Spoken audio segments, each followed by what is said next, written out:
गोव्यामध्ये छान असं व्हेज नॉन व्हेज रेस्टॉरंट कम बार आहे दादांचं. मग त्या संदर्भात ते आपल्याकडे आज भेटायला आले होते की मागच्या काही वर्षांपासून ते तिथं ऑपरेट करतात आहेत, पण बऱ्याच गोष्टींमध्ये त्यांना प्रॉब्लेम फेस होतात आहेत. आणि मग आता तिथं जर एकंदरीत जर बघायला गेलं तर स्टाफची आपण नवीन रिक्रुटमेंट कशा प्रकारे केली पाहिजे यापासून आपला विषय चालू झाला. मग आपण त्यांना गाईड केलं की स्टाफ कशा प्रकारे येतो, कुठून येतो, कसं हायरिंग केलं पाहिजे, स्टाफच्या ज्या मार्केटच्या कॉमन सॅलरीज आता चालू आहेत त्या कशा कशा आहे आणि त्यांचं आपलं सुट्ट्यांचं वगैरे कसं असतं, त्यांना आपण पेमेंट कोणत्या डेटला केलं पाहिजे, ॲडव्हान्स कोणत्या डेटला केलं पाहिजे, त्याच्यानंतर मेन्यूमध्ये काय काय आहे, प्राइसिंग आपण चेक केलं, ॲम्बियन्स कसा आहे, त्यांचं काही सीटआउट वरती काही सीटआउट खाली असल्यामुळे त्यांना सर्व्हिसला बऱ्यापैकी डिले भासत होता. मग आपण त्याबद्दल पण डिटेलमध्ये त्यांना सांगितलं की कशा प्रकारे आपण याच्यातनं कोपअप करू शकतो.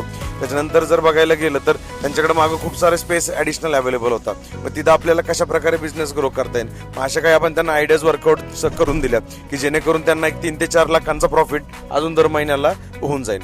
बाकी मग डिजिटल मार्केटिंग कशा प्रकारे केली पाहिजे, त्याच्यानंतर नवीन नवीन गोष्टी आपण कशा इम्प्लिमेंट केल्या पाहिजे, दुसऱ्या बारला न जाता लोक आपल्या बारला का आल्या पाहिजे. त्याच्यानंतर एकंदरीत जर बघायला गेलं तर स्नॅक्समध्ये आपण काही त्यांना नवीन व्हरायटी ॲड ऑन करून दिली जी की लोकांना आवडेल या हिशोबाने. बाकी त्यांचे छोटे मोठे खूप सारे क्वेश्चन्स होते, त्यामुळे डिटेलमध्ये आपण त्यांना गाईड केलं आणि त्यांचा निरोप घेतला. भेटूया उद्या. तोपर्यंत लाईक करा, फॉलो करा, शेअर करायला विसरू नका. Stay tune.